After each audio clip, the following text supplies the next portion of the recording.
Yes, jambo kubwa kwetu kama wachezaji, hii ni fursa ya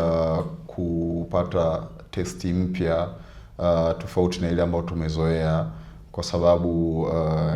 ni timu ambazo kwenye maisha yetu ya kawaida huko nyuma ilikuwa sio rahisi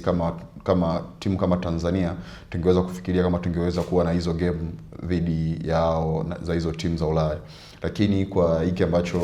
FIFA kinafanya, nadhani kwa ajili ya sisi ambao tuko huko ambao tulikuwa hatuwezi kufikiria tungeweza kupata opportunity kama hizo, nadhani kwetu inaendelea kutujenga na kutupa nguvu zaidi na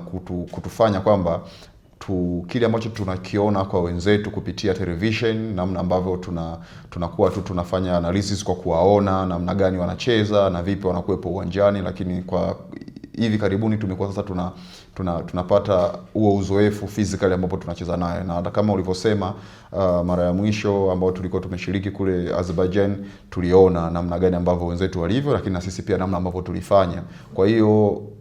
muda mwingine inaweza kuwa kama tulikuwa tunajidogosha kuona namna wenzetu tunavyoona, na tulikuwa tunahisi kwamba sisi na wao kama ni mbingu na ardhi, lakini namna ambavyo tulijumuika nao tuliona kwamba tunaweza kucompete nao na tunaweza tukafanya vizuri zaidi ya mwanzo. Kwa hiyo hii mara ya pili kwetu nadhani itakuwa ni jambo zuri zaidi, na nadhani tutakuwa tofauti kuliko mwanzo, kwa sababu ilikuwa tumeletwa ya mwanzo, lakini sasa hizi nadhani itakuwa kitu kizuri kwetu. Nadhani tutafanya vizuri zaidi kwa sababu kuna vingi ambavyo tumejifunza kupitia ile FIFA series ya kwanza kule Azerbaijan.